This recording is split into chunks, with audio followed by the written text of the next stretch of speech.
예, 오늘 제목을 함께 한번 읽어보도록 하겠습니다. 시작! 변화가 아니라 성화. 예, 우리가 종종 변하자라고 합니다. 그래서 한번 여쭤봅니다. 여러분, 사람이 잘 변합니까? 예. 누가 아니라고 하셨습니까? 예. 동의합니다. 그리고 거울 앞에 서면 공감도 되고요. 사람이 잘 변하지 않습니다.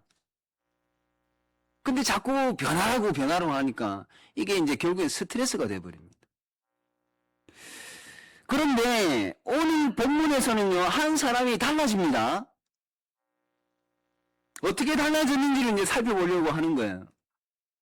그리고 그 과정에서 예수님이 누구신지, 그리고 예수님이 왜 우리에게 오셨는지를 분명히 확인할 수 있기를 바랍니다.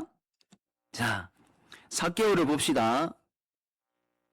너무나도 유명한 성경의 인물이기 때문에 웬만한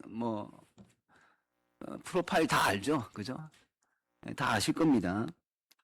삭개오가 착한 사람입니까? 나쁜 사람입니까? 예? 나쁜 사람입니까? 무엇을 기준으로 해서 나쁜 사람입니까? 그러나 그 판단을 하기 전에, 그러한 나쁘다, 착하다 이 판단을 하기 전에 성경이 먼저 보여주는 사실은 분명하게 있습니다. 그게 뭐냐? 삭개오는요, 변화를 준비하고 있었던 사람이 아닙니다. 이거 성경을 잘 관찰해 보시면 알아요. 삭개오는 변화를 준비한 사람이 아닙니다. 신앙적으로 뜨거움이나 어떤 신비로움을 경험한 사람도 아닙니다. 본문 어디에도 그런 기록이 없습니다. 그는 단지 예수라는 사람을 보고자 했을 뿐입니다. 그래서 3절에 뭐라고 합니까? 그가 예수께서 어떠한 사람인가 하여 보고자 하되. 그냥 눈으로 보고 싶었던 거예요. 하도 유명한 사람이라고 하니까.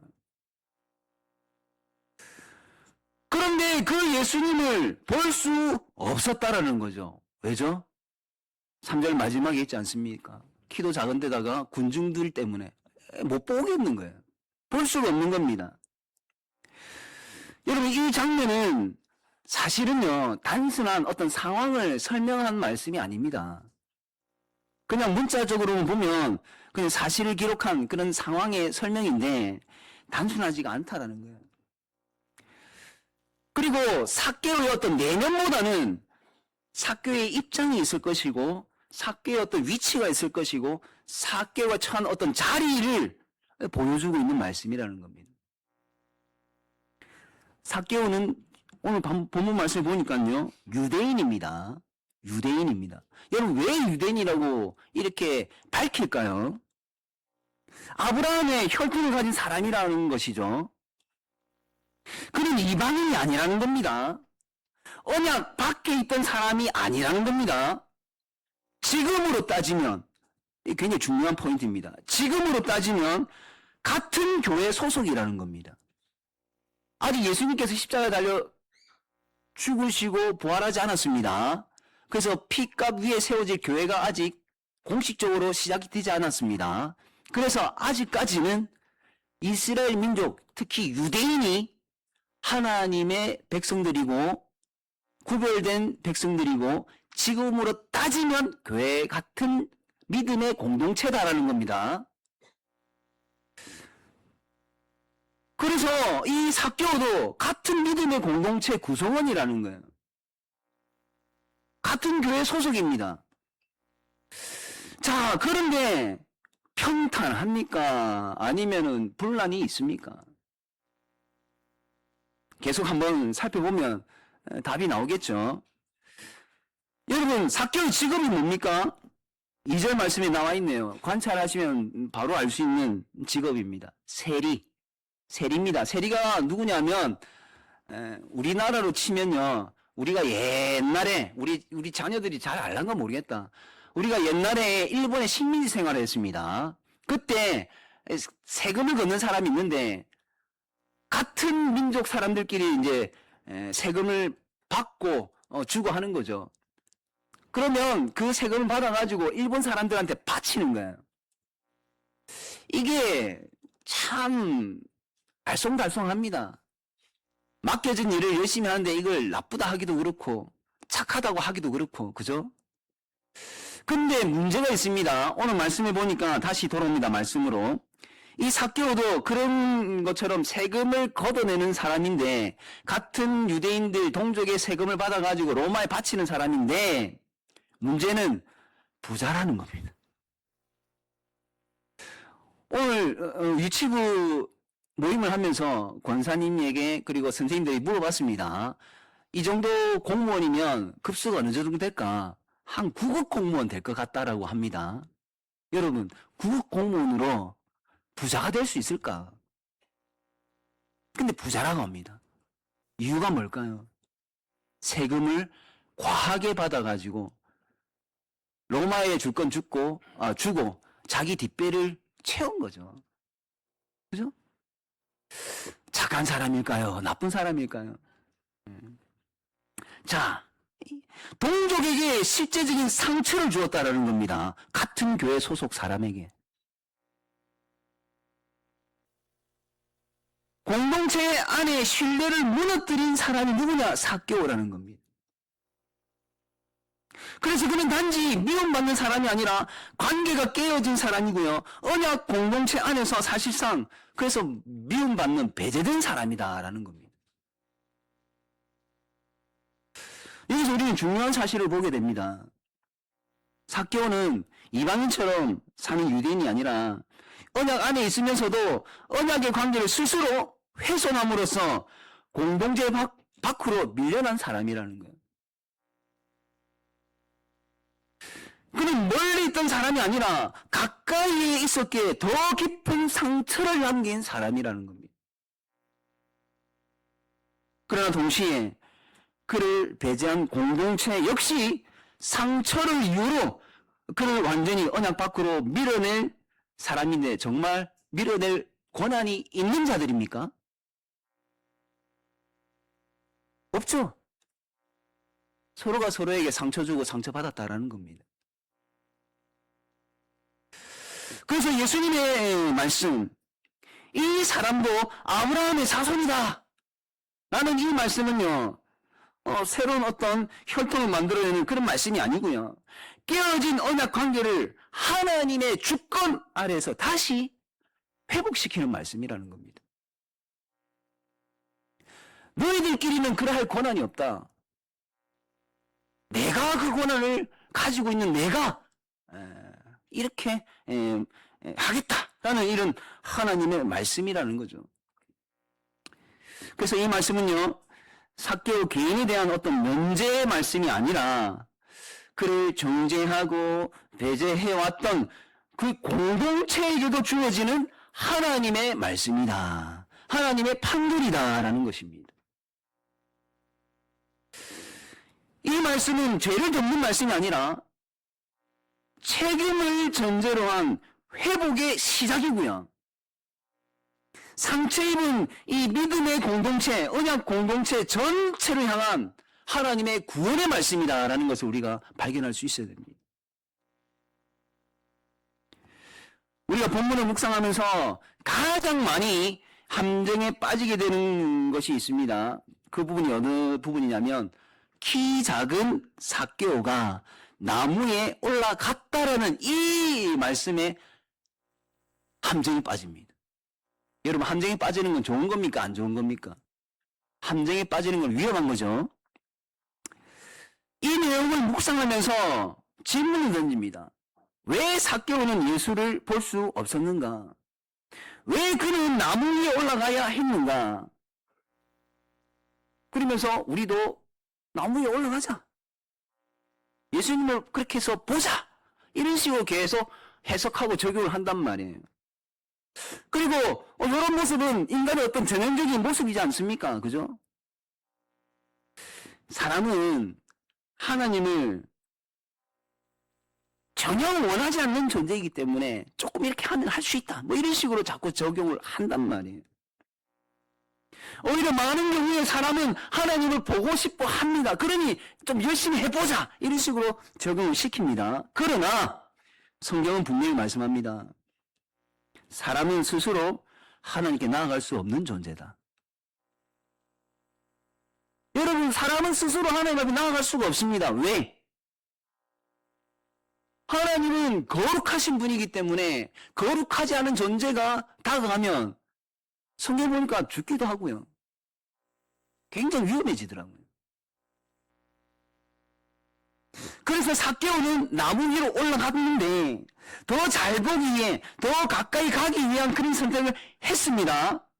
그 선택 때문에 예수님을 만났다라고 이제 해석을 하죠. 그러면서 굉장히 은혜를 누립니다. 근데 이게 함정이라고요. 중간에 말씀을 한번 드렸지 않습니까? 적어도 성경에 나다나엘이라는 인물이 있습니다. 나다나엘을 알고 계시는 예수님을 통해서 조금 전에 그런 해석은 잘못된 해석이라는 것을 확인할 수 있습니다. 말씀을 한번 보실까요? 요한복음 1장에 나다나엘이 등장합니다. 우리 한번 읽어볼까요? 화면에 나와 있는 대로만 한번 읽어봅니다. 시작! 예수께서 나다나엘 그를 가리켜 참으로 이스라엘 사람이라. 나다나엘이 이르되 어떻게 나를 아시나이까? 예수께서 대답하여 이르시되 빌립이 너를 부르기 전에 네가 무화과 나무 아래에 있을 때에 보았노라. 여러분, 나무 위에 올라가나 나무 아래에 있으나 예수님은 다 압니다. 삭개오가 나무 위에 올라갔기 때문에 비로소 예수님이 삭개오를 발견한 게 아니라는 거예요. 나다나엘은 나무에 올라가지 않았습니다.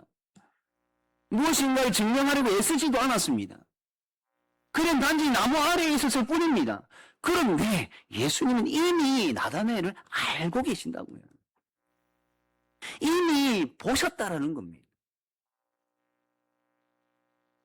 그리고 이 장면은 우리가 함께 보았던 이 나다나엘의 그 장면은 분명히 우리에게 확인시켜 줍니다. 예수님을 만나는 근거는 우리 입장에서 얼마나 애를 썼는가가 아니라 예수님이 먼저 알고 계셨다라는 것입니다. 그러면 우리는 어느 말씀을 주목해야 되느냐? 오늘 본문 중에 어느 말씀을 주목해야 되느냐?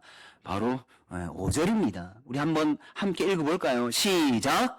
예수께서 그곳에 이르사 쳐다보시고 이르시되 삭개오야 속히 내려오라.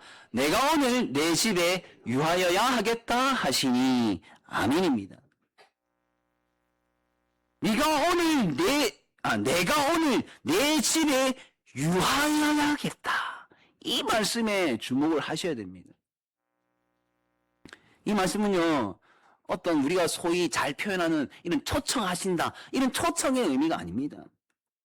선택권을 주는 말씀이 아니라는 거예요. 이것은 왕의 말씀입니다. 누구의 말씀이라고요? 왕의 말씀. 유하여야 하겠다라는 이 말 속에 예수님의 권위, 그리고 예수님이 그 권위를 가지고 하시는 일, 이 모든 것들이 담겨 있는 말씀이라고요. 예수님은 삭개오의 어떤 허락을 기다리면서 하는 말씀이 아니라고요. 예수님은 왕으로서의 권위로 삭개오의 그 삶 안으로 들어오신 겁니다.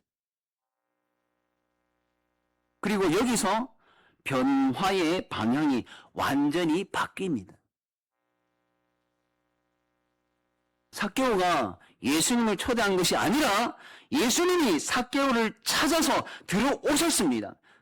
그리고 그제서야 삭개오는 어떻게 됩니까? 나무에서 내려오죠. 자기의 열심을 포기하는 겁니다. 그 의미를 한번 넣어봅니다.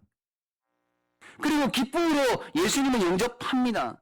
본문에는 기뻐한다라는 표현이 없지만 그 맥락을 보니까 충분히 기뻐했을 법합니다. 여러분, 중요한 것은 순서입니다. 삭개오는 내려왔기 때문에 예수님께 불린 것이 아니라 예수님께 불렸기 때문에 내려온다라는 겁니다. 이 순서를 바꾸는 순간 성경의 말씀들이 은혜가 아니라 오히려 무거운 짐이 됩니다. 오늘도 이렇게 해야 되나? 또 해야 되나? 또 해야 되나? 짐이 된다고요. 성경은 단 한 번도 변하면 구원받는다라고 말씀하신 적이 없습니다. 들어보신 적 있습니까? 여러분 들어보신 적 있습니까? 변하면 구원받는다라고 그렇게 성경이 말씀하시던가요?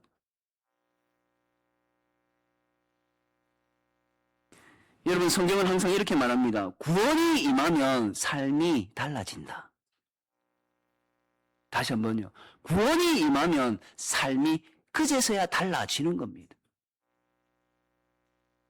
그래서 예수님은 또다시 왕으로서의 권위로 말씀하십니다.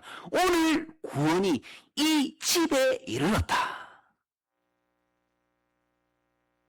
그리고 이어서 예수님은 말씀하십니다. 인자에 온 것은 잃어버린 자를 찾아 구원하려 함이니라. 이 말씀은 예수님이 왕으로서의 어떤 권위로 하실 일에 대한 말씀이라고 했습니다. 여러분 삭개오는요. 예수님을 개인적으로 뿐만 아니라 가문의 왕으로 맞아들였습니다. 그 결과 어떻게 됩니까? 달라지더라. 삶이 달라지더라. 구원이 임했다라는 말씀이 뒤에 있으니까 그렇게 해야지만 구원이 임하는 줄 아는데 그게 아니라고요. 구원이 임하니까 비로소 삶이 달라지는 겁니다. 오늘 우리는 성화라는 이것을 다시 한번 정리를 했으면 좋겠습니다. 무엇을요? 성화, 변화와 성화는 다른 겁니다. 성화는 단순한 변화가 아닙니다. 나무 아래에 있느냐, 나무 위에 있느냐의 문제가 아니라는 거예요. 오늘 본문을 통해 우리는 분명히 확인했습니다. 문제는요, 위치가 아니라 통치입니다. 누가 나를 통치하고 있느냐? 중요한 것은 예수님을 나의 왕으로 모시느냐, 아니면 여전히 내가 내 삶의 주인으로 남아 있느냐, 바로 이겁니다. 그래서 성화는요, 도덕적인 수준을 조금씩 끌어올리는 그런 변화가 아닙니다. 우리 이걸 자꾸 오해하는데요. 그게 아니에요. 성화는 예수님을 나의 왕으로 받아들이고 그 왕의 통치가 내 삶과 또는 가정과 또는 관계 안으로 실제로 적용이 되어가는 그 과정, 이것이 바로 성화입니다. 우리 스스로를 더 나은 사람으로 만들려고 애를 쓰는데요. 우리는 그런 존재가 아닙니다. 우리는 그렇게 해야 할 존재가 아니라고요. 왕의 모신 삶이 어떤 질서를 만들어 가는지를 날마다 이렇게 배우는 존재여야 됩니다. 배우셔야 됩니다. 그 과정에서 우리의 삶의 방향이 어떻게 되느냐? 달라지는 겁니다. 변화라는 말보다는 달라진다라는 표현을 썼으면 좋겠습니다. 가치관이 다시 한번 이렇게 정립이 되었으면 좋겠고요. 관계의 방식이 좀 새로워졌으면 좋겠습니다. 내 마음속에 흡족해지면 관계가 되는 것이고 내 기준과 다르면 관계가 깨어지는 이런 관계 말고요. 우리의 기준은 무엇입니까? 하나님의 말씀 아닙니까? 좀 더 구체적으로 말하면 예수님처럼이죠. 예수님처럼. 예수님 같이는 못해도 예수님을 뒤따라가는 그러한 모습. 그걸로서 우리는 관계가 만들어야 되는 것 아닙니까? 그렇게 달라지는 것이 성화다라는 것입니다. 우리 한번 함께 읽어봅시다. 화면을 보시고요. 시작. 성화는 내가 다시 한번요. 시작. 성화는 내가 달라지겠다고 결심하는 문제가 아니라 예수님의 통치가 어디까지 미치냐의 문제다. 굉장히 중요한 부분입니다. 그래서 가정에도 교회에도 갈등이 생깁니다. 갈등이 없을 수 없잖아요. 그죠? 부부 사이에, 또 부모와 자녀 사이에, 형제 자매 사이에 갈등이 있듯이 성도들 사이에, 직분자들 사이에 마음이 상하고 관계가 틀어지는 일이 일어납니다.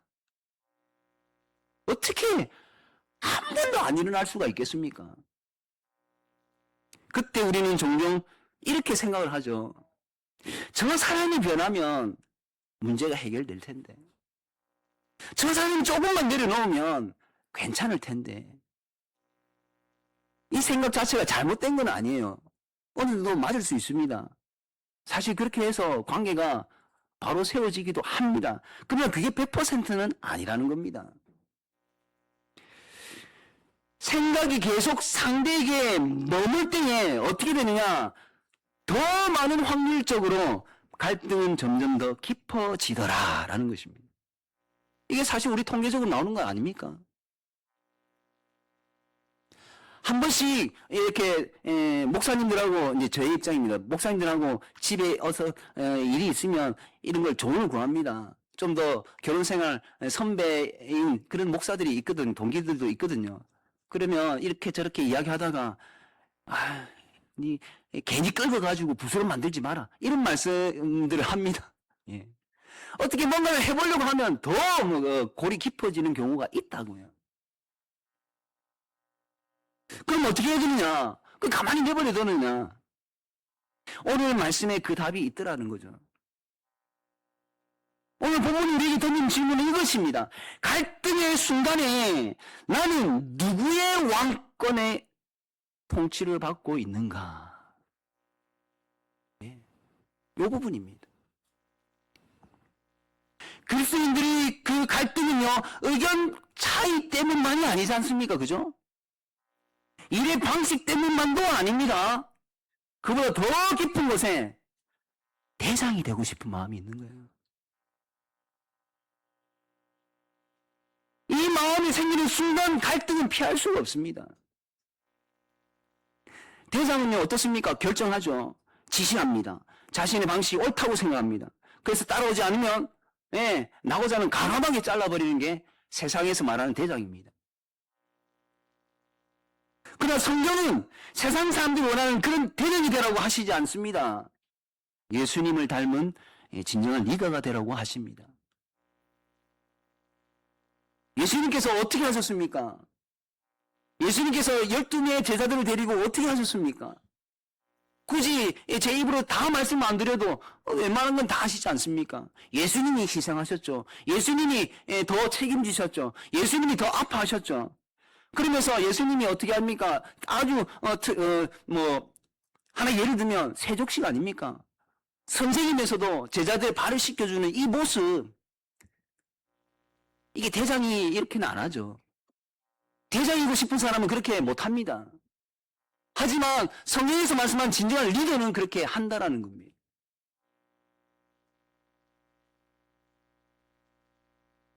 리더는 결정을 하기 전에 묻습니다.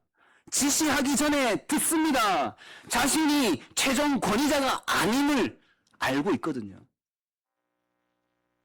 진정한 리더는, 참 대장은 하나님밖에 없다는 것을 압니다. 여러분, 대장이 되고 싶어 하는 것과 리더가 되고자 하는 것, 이 차이는요, 성격의 문제가 아닙니다. 어떤 리더십의 훈련을 더 받았고 덜 받았고 이런 문제가 아닙니다. 그 차이는요, 누가 왕이냐라는 그 문제입니다. 나의 왕이 누구냐? 이 자리에 계신 여러분의 왕은 누굽니까? 예수님은 삭개오의 집에 들어오셨을 때에 삭개오를 설득하지 않았습니다. 삭개오에게 어떤 협상도 하지 않았습니다. 삭개오는 예수님은 왕으로 들어가셨습니다.